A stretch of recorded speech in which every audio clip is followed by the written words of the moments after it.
Yeah. Dominic kind of moves away a little bit. It's not the time that's patchy for you, Dominic. He could give you a holy kiss and you're still good. All right, so we are in the book of Hosea tonight, if you want to turn over there. Much of the last probably 2 or 3 months of our readings have been kind of a mix of some of the different books. We don't spend all of our time in one. We've been bouncing around a lot, but for the last week, we were able to focus in just on Hosea, and we actually got through the book twice, and so hopefully you were able to do that with us. As I've mentioned the last few classes, the prophets can be a bit of a challenge. Hosea is a little bit unique among the minor prophet books because it actually has some narrative or some story with it, and so that is a little bit easier to kind of work through and understand, and so we'll talk about that as we move through the book tonight. Just quick background stuff, and then we will get into the text itself. So we are still in the same time frame that we've been looking at, nearing the very end of the kingdom of Israel, nearing the end of the kingdom of Judah. And we don't know a whole lot about Hosea, where he was from, anything like that. All we know is his dad's name, which is listed for us there as Beri. And then we have ultimately the time frame that he was working within. And it gives us the list of kings there in verse 1, Uzziah, Jotham, Ahaz, and Hezekiah, kings of Judah, and in the days of Jeroboam, king of Israel. And so you've got that time frame that he's working within, and it falls into the same time period as Isaiah and Amos and Micah, to name a few. And so with that being said, I wanted to bring up one thing, and then we'll get into the text a little bit. Why would God send multiple different prophets to the people? What purpose? Thick-headed. We need a bit of multiplicity. Yes, we need sometimes a message over and over and over and over, and then sometimes getting that message from somebody else seems to help. Mike? If multiple independent people are all saying the exact same thing, it shows it's not coming from them, but coming from God. Okay, yeah, and that's, again, when you read through the prophets, which we've been doing, right? I mean, it's hard to say, this is new. I mean, it's a lot of the same stuff. Every book, the same kind of judgments for the same kinds of issues. Ready? And for different accents and different attitudes of prophesying. Yeah, they approach it a little bit differently as well. And so, again, Isaiah is a little bit different than what we saw with Amos and Micah, and Hosea is a little bit different as well. Again, specifically the story part of Hosea's life is very unique amongst the minor prophets. And so what I want to do is I want to ask kind of a big question, and then we'll get into chapters 1 through 3.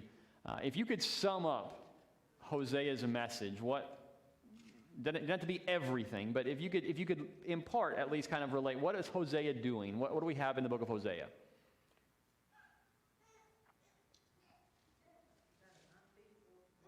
Okay, so in the very beginning, right, we have unfaithfulness, an unfaithful wife in particular, that's meant to be an illustration of not just Hosea's situation, but also the situation of God and his people. And so unfaithfulness, the Bible Project, I think, used the word rebellion, is a theme throughout the book. Any other kind of overarching things, Dave? In a way, Hosea 12:6, it's a great verse for us in America, I think, today, but this kind of summarizes it in a way. He says, but you must return to God, your God.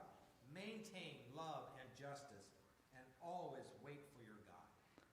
Yeah. So that kind of sums up repentance and right. doing right and trusting God. Yeah, those two things really cover much of the book, right? You've got this rebellion, this unfaithfulness on the part of Israel, and you have God saying, come back, right? Return to me. And again, that's really the message of the prophets. All of the prophets is basically, you've done something, you've rebelled, you've turned away from God, you are unjust, whatever the case may be, come back to God. Turn around and get away from where you're going. And so the book can really be divided up kind of in two ways, right? The opening 3 chapters and then the rest of the book, 4 through 14, kind of covers some things from a different angle. So with that being said, I want to do something a little different tonight. I want to read all of chapter 1, and then we're going to read chapter 3, the narrative parts. And we'll just kind of talk about what we learned from Hosea, and then what we can learn about God from this as well. So let's start off in chapter 1 and verse 2. When the Lord first spoke through Hosea, the Lord said to Hosea, "Go, take yourself a wife of whoredom and have children of whoredom, for the land commits great whoredom by forsaking the Lord. So he went and took Gomer, the daughter of Diblaim, and she conceived and bore him a son.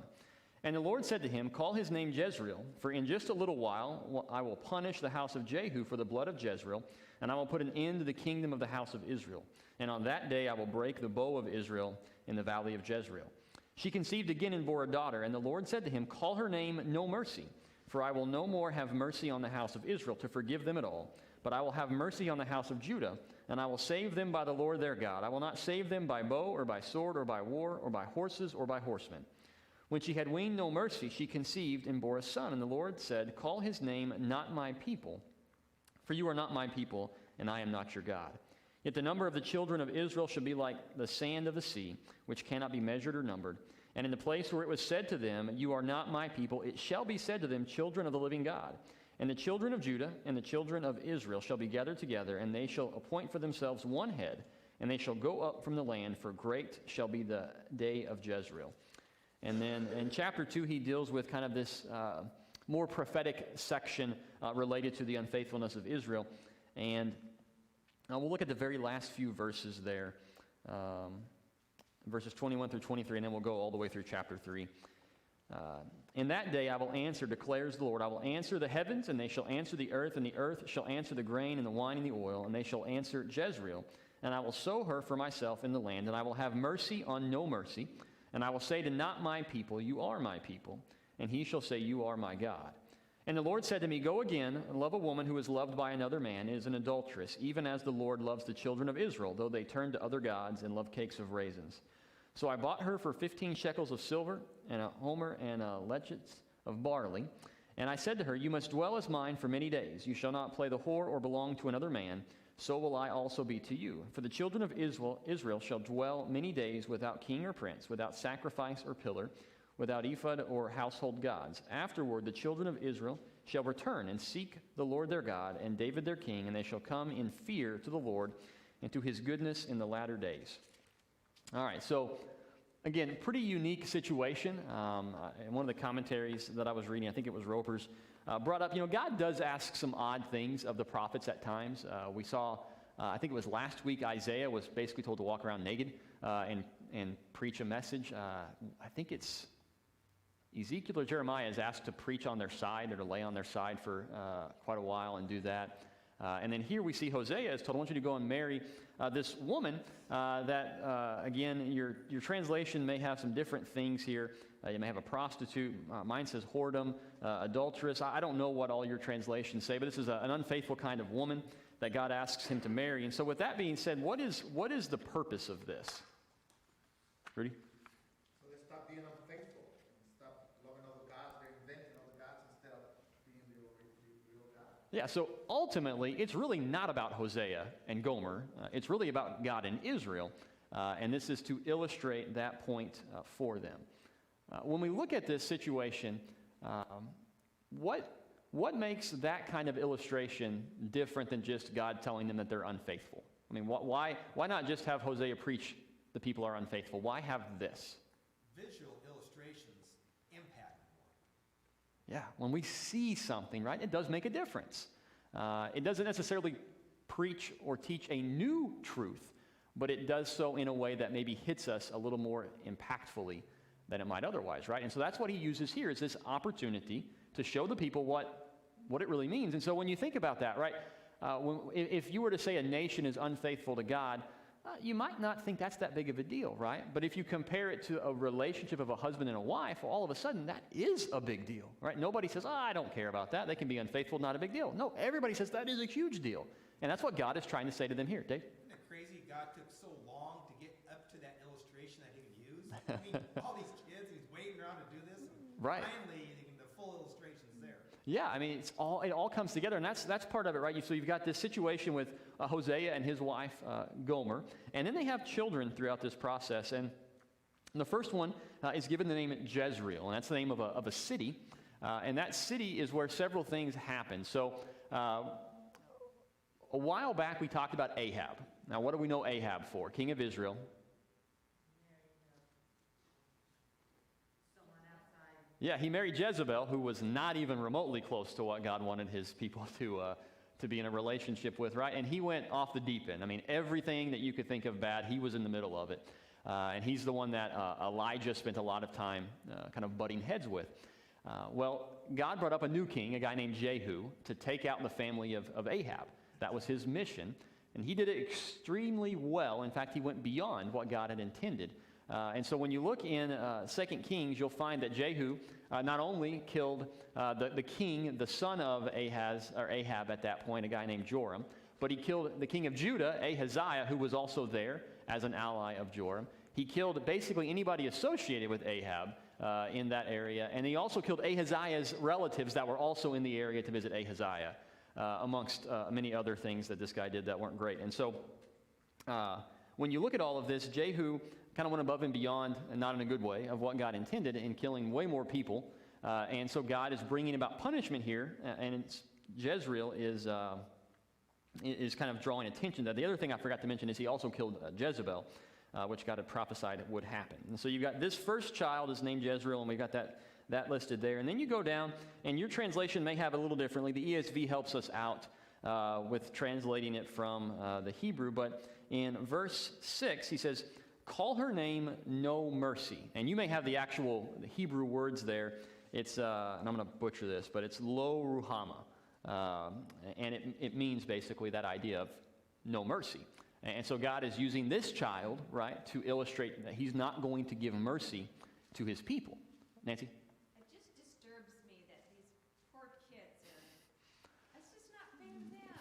No, they don't have, it's not, I say this is, I don't have any idea what happens after all of this. I like to think, this is just pure speculation, I like to think God gave them a very wonderful life together because of the illustration part that he used them for, and then they had a great marriage after the second thing and everything, but we don't know.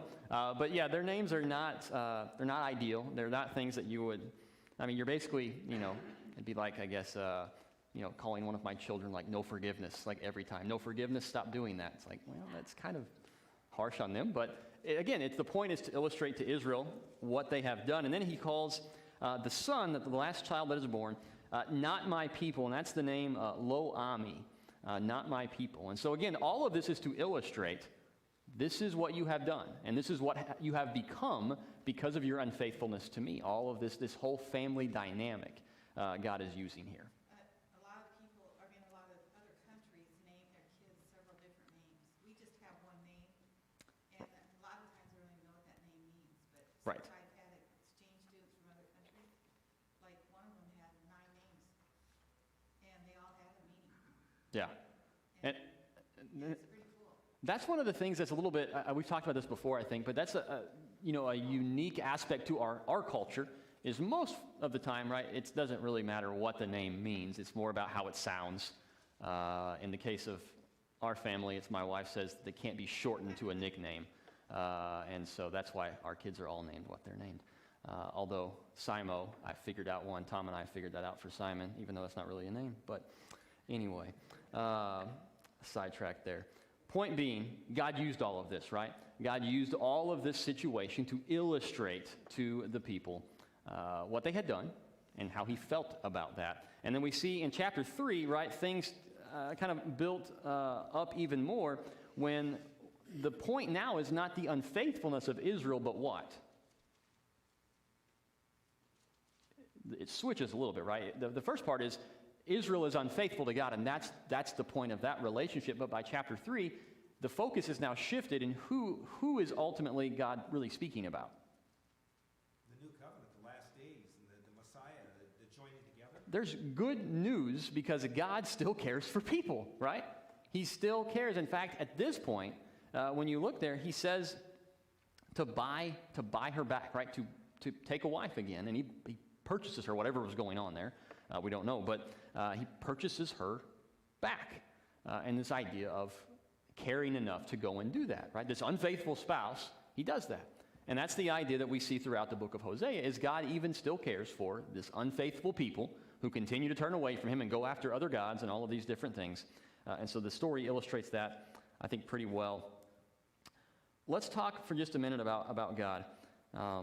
So God gives us this illustration, right? There's the God as the husband of Israel illustration. And there's also God as father illustration. We see that later on in chapter 11. But again, this whole family dynamic is supposed to be Israel, right? So you see God in both aspects of that there. What are some of the other ways that God describes himself? And what's Dave's already kind of brought up, right? It hits you a little more when you have this visualization, right? But what are some of the other ways that God visualizes, if you will, who he is for us? And what are we supposed to take from that? Not just the book of Hosea. Right, yeah, any place in Scripture. He says, uses I a lot, and then I will. So when you think about who God is, one of the things that we see throughout Scripture, right, is this idea of I am. Who God is this ever-present. There's this idea of just continuous, right? Continuousness of God. He always is. What other kind of illustrations do we see with God, Dave? Well, Jesus says, you've seen me, you've seen the Father. So Jesus is the perfect illustration of a spiritual being that's invisible. Yeah, so Jesus, right, we see that depicted in so many different passages. He is God in the flesh. And so what he does is ultimately what God would have done. And so you see the love and compassion and care and teaching of God in the form of Christ. What's Psalm 23? I mean, what's one of the, we always talk about what?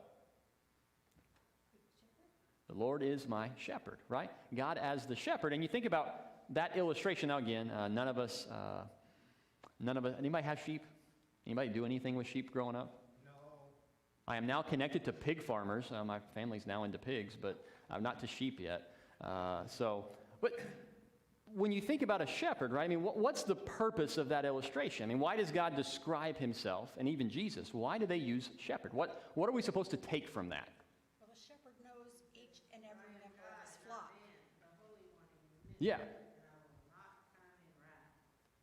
All right, I'm going to hold on one second.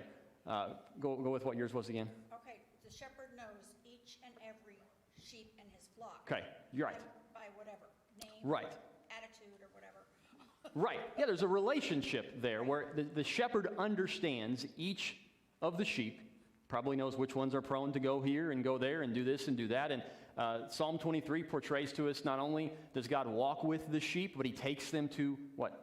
Still waters and to green pastures, and he cares for the sheep. And it's depicted in a way, right, that makes sense. When we say, well, God cares for us, well, when you know specifically how God cares, well, that makes it hit a little bit harder than it would otherwise, right? It means a little bit more than if we just say, well, God cares. Well, no, God supplies, God gives bread, God gives water, whatever you want to put in there. It means something a little bit more when we have that illustrational aspect or component.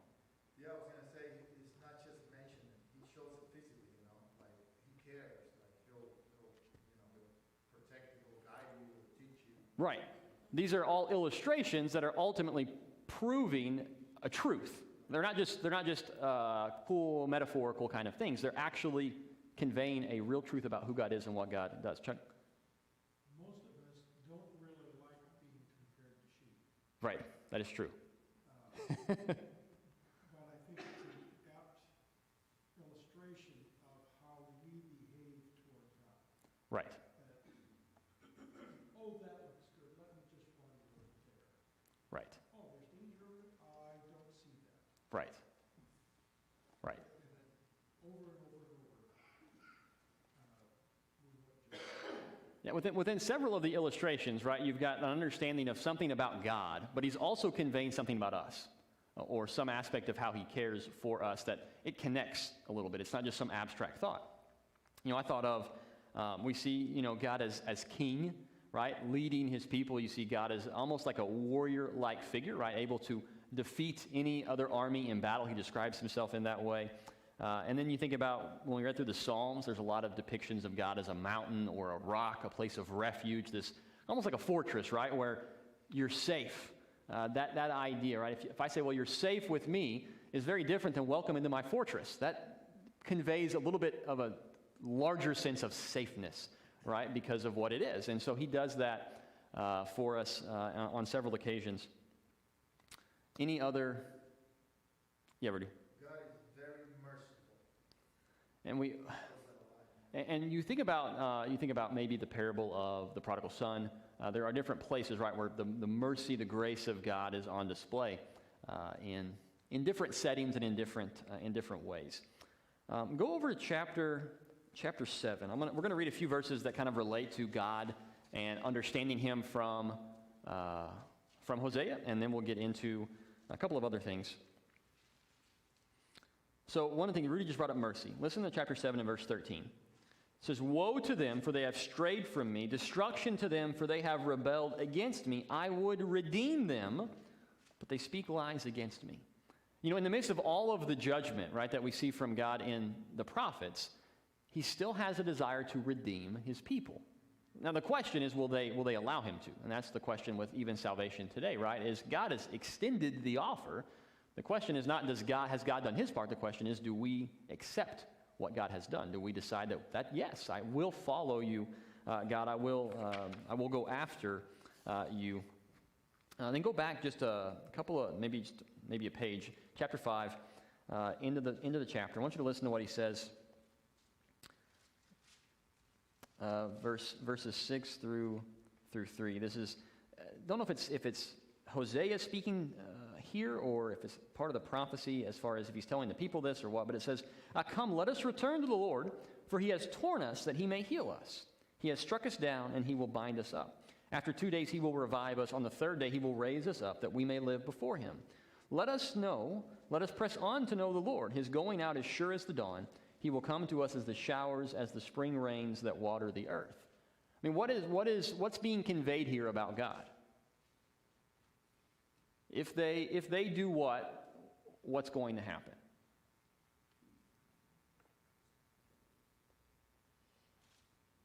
If they just return, He's going to fix it all. Yeah. I mean, you look there. Let us press on to know the Lord.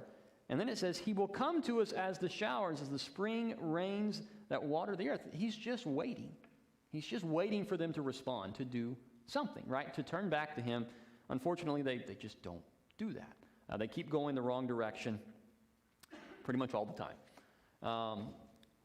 So Dave brought up this passage, chapter 12 and verse 6. I want to mention just a few verses really quickly here, because what I think is really important is that God makes clear to them what is needed, right? So maybe you've been in, maybe a job would be the best, maybe a job, or maybe you think back to when you were a kid with your parents. Have you ever had situations where you just didn't know what someone wanted you to do? You just didn't know what would make them happy. You tried this, and they were mad at you. You tried that, and they were still mad at you. And all of a sudden, you're getting yelled at, and you're like, I just don't know. Just tell me, right? Just give me what I need to do, and I'll do it, but I don't know. God doesn't do that. God's not just, I'm just mad. I'm just mad at the people. They don't know what they're supposed to do. I haven't told them, but I'm just mad at them. Over and over again, we see God tells us what He expects, what He wants. Chapter 12, Dave brought this up, verse 6. "So you, by the help of your God, return. Hold fast to love and justice, and wait continually for your God." I mean, this is what God wants. Go back to chapter 10, verses 13 through 15. It says here, "You have plowed iniquity, you have reaped injustice. You have eaten the fruit of lies, because you have verse 12. Sorry, I started the wrong one there. "Sow for yourselves righteousness, reap steadfast love. Break up your fallow ground, for it is time to seek the Lord, that He may come and rain righteousness upon you. Instead, you have plowed iniquity, you have reaped injustice, you have eaten the fruit of lies, because you have trusted in your own way and in the multitude of your warriors." And then back to chapter 6 and verse 6, and we'll mention this in connection with Christ, because he actually uses this idea. But chapter 6 and verse 6, "For I desire steadfast love and not sacrifice, the knowledge of God rather than burnt offerings." So over and over, and that's something we've seen similar thoughts conveyed in the other prophets, but over and over again, he says, this is what I want. This is what I'm asking of you, right? And it's consistent. The message remains the same over and over and over again. And then I want you to go to chapter 11. We'll look at one more passage real quick, and then we'll kind of open it up to any comments about what we know about God from this. I mentioned this in the reading or in the video yesterday, but chapter 11, verses 1 through about verse 4 say this: "When Israel was a child, I loved him. And out of Egypt I called my son. The more they were called, the more they went away. They kept sacrificing to the Baals and burning offerings to idols. Yet it was I who taught Ephraim to walk. I took them up by their arms, but they did not know that I healed them. I led them with cords of kindness, with bands of love. And I became to them as one who eases the yoke on their jaws, and I bent down to them and fed them. What is God conveying through that? He's tried everything. He's done a lot. They still go back to him. Yeah, he is the parent, right, who has invested in their child, and the child doesn't listen. Dave? You know, that character of God, why wouldn't we want to run towards a God like that? You know, it's amazing that so many people, even Christians, leave God, run away from him, and yet, man, just look what he says there. Why would we not want to run to a God like that? Yeah, I mean, if you were trying to, what kind of parent that's the kind of parent that you want to be, right? Is a parent who has that concern and care and love for their child. And yet, as we've mentioned, right, so often they ran the other way. Chuck? Hosea, I think, is a great example. We tend to believe that people rise from being uncivilized to a civilized society. And in fact, it's actually reversed. That we started with God in being quite civilized with doing right, and we sink to being uncivilized the further we move from God. And he mentions that over and over. Yeah, when you think about who we are as people, right, the further we get from God, the things of God, and that's where so many of the instructions that we have in Scripture, they're not just about, and this is the heart thing that we keep mentioning, right? They're not just about action, do this kind of stuff. It's meant to be, this is the character of God and the character he wants within his people, and it leads to certain actions, certain ways of living. And the further we get from God, it's not surprising then that those things become unimportant to us, because his character becomes unimportant to us. And if we're not seeking his character to be like him, well, then there's a lot of other things that are going to happen that aren't great. And so, If you look at our society today, why do we have all these problems? It isn't something that happened in the last 2 years, or 5 years, or 10 years. It's been a long, steady movement away from God. yeah, as we move further and further from God, there are consequences to that. And again, that's if there's one message from the prophets, it is that, right? The further you move from God, there are consequences. It's not just, okay, God is eventually going to strike you down. But there are consequences in that you get worse and worse as a nation. That's what Israel did. They got worse and worse. And the things that happened got worse and worse until finally that was it. That was enough. Rudy?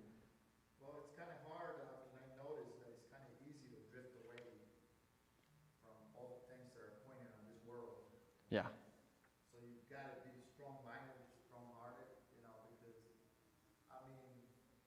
even I've noticed in about a couple of weeks that I've been using my phone more than I ever do. So what's going on? How am I drifting away to the phone more than, Sure. Sometimes I'm going to go and read the Bible, and I set my Bible on my lampstand, and I'm there, and I'm holding the Bible, and then I'm like, okay, I got a text, Sure. my do list on tonight. I'm going to test it, but before I test it, I drift away. Right. And Yeah. I start checking the phone. How do we end up drifting away? Yeah, we're easily distracted people. Yeah, we get caught up in a lot of things. And again, a lot of it can be very simple and not a big deal in the beginning. And you could think about Israel, well, we're going to just do a little bit of this or a little bit of that. And then all of a sudden now you've got worshiping other gods and all the things that go along with that. And then they're sacrificing their own children to these idols. And you think, how did you go from God doing everything, right, to get you into the promised land to now you're here, right? It's because those things incrementally changed until now you're here and that just seems normal. And so when we think about where Israel is, it's not surprising to find God has pretty strong words. Now there's a lot of hope in Hosea as well. God has good news for them, but there's a lot of bad news in the midst of that. Any other thoughts on what we learned about God from Hosea before we move into a couple of other things? Yeah, Nancy. Well, it's just encouraging us someday that all it takes is a remnant of people to move a nation, move a God, move the American Revolution. It doesn't have to be everybody. And so I see right now in our nation a remnant of people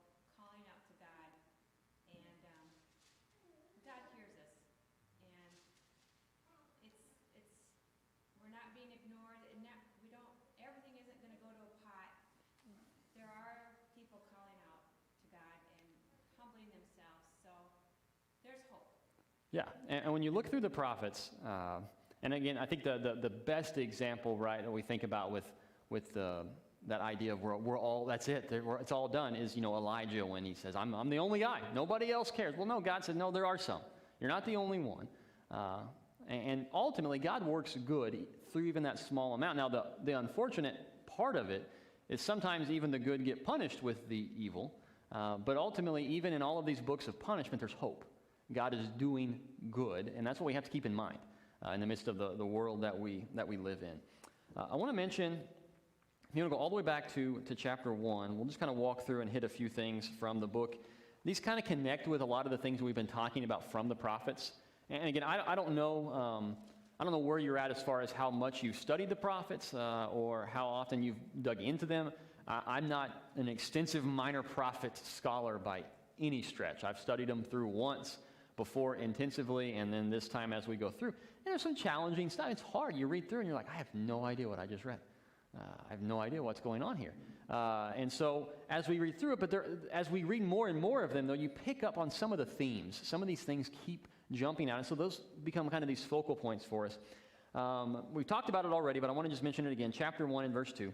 When the Lord first spoke through Hosea, the Lord said to Hosea, go take to yourself a wife of whoredom, and have children of whoredom, for the land commits a great whoredom by forsaking the Lord. Right? So you have this idea of forsaking God. And that was done in different ways, but ultimately we see within the book here that the worship of Baal is a big part of that. They committed idolatry. They went off after other gods. They began to follow other gods. And God saw this as unfaithfulness on their part. That was a relationship that was broken because they chose to go and follow another God. And what's interesting about God, when God views it as a marriage, what does that tell us as far as the numbers involved, right? I mean, how many are involved in marriage? There's just 2, right?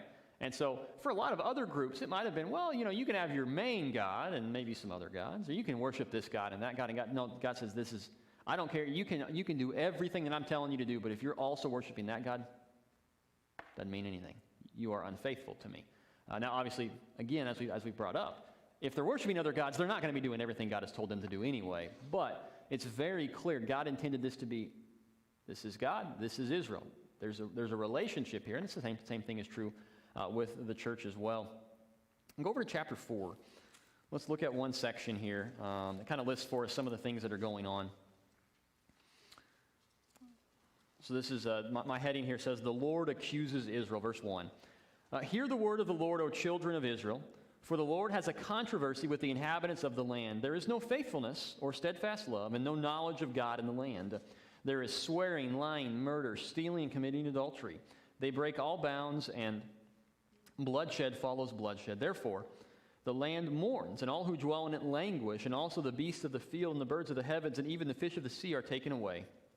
Yet let no one contend, and let no one accuse, for with you is my contention, O priest. You shall stumble by day, the prophet also shall stumble with you by night, and I will destroy your mother. My people are destroyed for lack of knowledge, because you have rejected knowledge. I reject you from being a priest to me. And since you have forgotten the law of your God, I also will forget your children.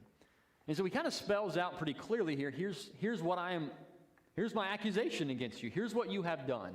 What jumps out to you from this section? Well, they were destroyed maybe lack of knowledge, but they also rejected knowledge. And so it's both components to that. Yeah, we've talked about this, I think it was last week, with the idea of they forgot God. And that's something that's mentioned later on in the book as well. But when we think about forgetting God, it wasn't that they just said, oh, who is God? We don't. Now, some of them might have said that, but the nation as a whole, they had the prophets coming to them all the time. It wasn't that they literally had no knowledge of who God was, but they weren't doing anything with it. They didn't listen. They had no understanding of God, right? The Bible Project on their video of this of the book brought up the idea of the word to know.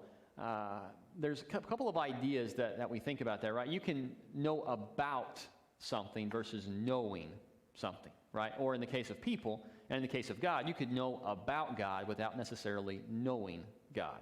And so you think about, I can know about any of you, but that does not mean that I know you. They can say, well, we know about God, right? Yeah, that's that God who brought us out of Egypt or whatever they might know, but that does not mean they actually know God and have a relationship with God and are following God. And I think that kind of is spelled out for us a little bit here. Anything else from this section of accusations?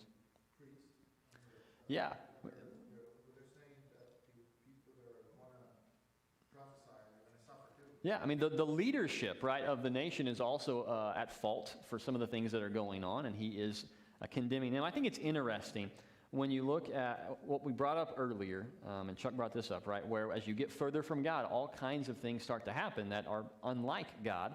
And we see that here where in verse 2 where it says there is swearing and lying, murder, stealing, committed adultery. And then what's interesting in verse 3, it says, therefore the land mourns, and all who dwell in it languish, and also the beasts of the field and the birds of the heavens and even the fish of the sea are taken away. Now, there's probably a lot of figurative aspect to that, but the idea is even the earth itself is worse when God's people are not who God's people ought to be. The world as a whole is worse, and those who dwell in it languish. I mean, it's not good when we are not who God has called us to be. There's not a lot of benefit there at all, though we seem to think there is, and that's why we can turn away from God. But you look at all this, and it's pretty obvious why, God was so frustrated with them, all the things that are going on within the nation. Let's go to chapter 7 real quick, and we'll mention a few more verses, and then we'll wrap up. So one of the themes that you may have noticed is one of his condemnations is because they're seeking outside help. And we've seen that in some of our readings from Kings as well, where these kings, right, instead of relying on God, they would say, hey, we've got to pay off Assyria, or we have to pay off this nation, or we should go to Egypt and get help. And in verse 11, he says, Ephraim is like a dove, but silly and without sense, calling to Egypt, going to Assyria. Right, they're seeking help from all of these places, and ultimately it's not going to prove any good. And in fact, Assyria, the nation that they're seeking relief with, is the one that's going to conquer them and destroy them. And so they just didn't turn to God. They weren't looking to God, and it cost them dearly. I want to mention a few more passages that relate to either the New Testament, and one of them is a prophecy that I wanted to mention, and then I'll open it up at the end for any other comments. But go to chapter 1. We'll start in 1, and we'll kind of work our way through just a few of these. Chapter 1 in verse 7. I think it's Coy Roper. It's Roper's commentary brought this to my attention. Chapter 1 verse 7 says this, but I will have mercy on the house of Judah, and I will save them by the Lord their God. I will not save them by bow or by sword or by war or by horses or by horsemen. And so he's prophesying, I'm going to rescue my people Judah. Now I want you to hold your place here. I want you to flip over to 2 Kings chapter 19. This is going to be next Tuesday you will read this in the reading. But 2 Kings chapter 19.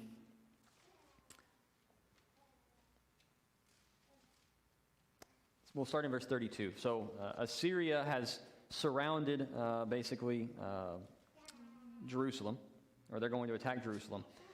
And it says, therefore, thus says the Lord concerning the king of Assyria, he shall not come into the city, or shoot an arrow there, or come before it with a shield, or cast up a siege mound against it.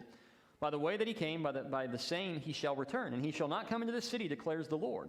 For I will defend this city to save it, for my own sake and for the sake of my servant David. And that night the angel of the Lord went out and struck down 185,000 in the camp of the Assyrians. God rescued his people. He did exactly what he said he was going to do. Not by war, not by horses or horsemen or a great battle, but simply because God struck them. And he delivered them in that particular instance. Go to chapter 11 and verse 1. So if you can name it without cheating, then good for you. I don't have any prize, but chapter 11, verse 1. When Israel was a child, I loved him, and out of Egypt I called my son. Anybody know where that's found in the New Testament? Roughly? I don't need an exact verse. Matthew, right? Matthew brings up a ton, and Mike brought up, I don't remember how many it was, like 70-something, I think you said on Sunday, about Matthew. Matthew quotes the Old Testament a ton. And in the beginning, surrounding the birth of Jesus, he quotes several different things, including this one. Now, in the New Testament related to Jesus, what is this in reference to? How does God call his son out of Egypt? Was it when he had to run away with his parents when he was little? Right. Right, so after he's born and they find out, Herod's going to try to kill him, they go out to Egypt and they stay there for a little bit and then come back eventually. And so they come out of Egypt. And so it's very literal in that particular instance. I guess in both instances where God's speaking here of his children, his child Israel, he did call Israel out of Egypt, and God is doing the same with Jesus as well. And then go over to chapter 13, and we'll look at verse 14. And anybody know where this one is found? It's quoted a little differently, but I shall ransom them from the power of Sheol. I shall redeem them from death. O death, where are your plagues? O Sheol, where is your sting? Compassion is hidden from my eyes. 1 Corinthians 16? 15. Very end of chapter 15 of 1 Corinthians. There's that whole great chapter on the resurrection. And at the very end of that, Paul says, where, O death, is your victory? Where, O death, is your sting? And so he relates this passage, or parts of this passage anyway, there to talk about the defeat of death through the resurrection. So with all of that being said, any other thoughts, any other passages, things that you want to look into before we wrap up our Hosea study tonight? Mike? Well, I'll just mention the first of those three that you just mentioned. Yep. 1:7, where you showed how in 2 Kings, he did save Judah without bow or Sure, right. anything. But just like the other verses, I think that also looks forward to Christ as well. He saves Judah, or through Judah, all humanity, but not by a king that's going to come and savage and Right. war, but by Jesus who's peaceful. Yeah, there are so many things, right, that you look at that and initially you might not think anything about it, but then you think about what Christ does, and it applies so very clearly. And that's what's interesting. And again, we see this, and we talk about this all the time when we go through the Gospels, right, is the people that's not the kind of salvation they were looking for. They weren't looking for someone to come in without bow and sword and army and all that. They were looking for that. And God says, no, I'm bringing about something very different than that. And you think about what he does, and it wouldn't have been possible if he'd done it the other way. He came into the only way that you could, Mike. But it's not different. He's done it. He did it with Judah. Right. As we just read in 2 Right. Kings. So you think, well, that's Right. not it. Why aren't you expecting that? Right. Yeah, and that's the part that we see a lot in the prophets, right, is why are you seeking other ways for salvation? Why are you going to other nations? I've already done it. I've delivered you. And that was the whole point, right? The whole point of Egypt, right? Bringing them out, what was that always supposed to remind them? We didn't do anything. God defeated Egypt. We did nothing. And they forgot. And when they forgot what God had done in Egypt, it just went downhill from there. And every time they forgot what God was capable of, they chose poorly. And they made decisions that ultimately led them further from God and not closer. Which I think is a great reminder for us, right, of remembering what God has done. Remembering how he has worked in not just our lives, but to Mike's point, right, the broader picture of even through Christ in the entire world. Any other? Yeah, go ahead, Rudy. And it wasn't only one thing he did step by step as they would walk out of Egypt. Yeah. Step by step, the water, the seven famines. Right. Splitting the water, and then they were thirsty, and he brought water from the Right. rocks. Right. So, I mean, this is something unreal, and they were seeing all that, and Right. still they drift away. Yeah. Yeah, we have a natural, I guess natural might be the best word. We seem to have a natural inclination to want to do things our way, and we just drift. We pick and we choose further and further and further to go away from God. And it doesn't ever work well, but we still do that. And we like to be the captain of our own ship, even if it's sailing off into the abyss. At least I'm captain, right? And we like to point our fingers at the Israelites having that attitude. That's a great American attitude right there. You know, pick yourself up by the bootstraps. I'm going to get it done. I'm Right. going to individualist. Right. Right. Yeah, and that's the thing, right? We tend to ultimately trust in ourselves. So this Sunday, we're going to talk about. We talked last week about who we are as Christians and our responsibilities to one another and to people. This Sunday, we're going to talk about our responsibilities in regards to the government from Romans 13. And one of the things that's very easy to kind of forget is that idea of we're the whole solution. Now, again, I'm not suggesting that we have no part to play in anything, but my point is, ultimately, God is the solution for what we're experiencing or going through or whatever problems may be the case. When we forget that, we miss the boat. We're not thinking clearly. Now, again, it doesn't mean we don't act, and it doesn't mean we don't ever do anything or anything like that, but it simply means, where is salvation? Where is all that we hope for? Well, it's in God. It's not in us. It's not in what we're capable of. But again, our American mindset, the way we are raised, if you will, is quite the opposite of that. All right. Appreciate everybody joining in tonight. We will be in Isaiah for most of the next week, and then we'll cover a couple of chapters from Kings and some Psalms as well. And so with that being said, we'll end the live stream. We'll have a quick time of prayer and then be done for the night.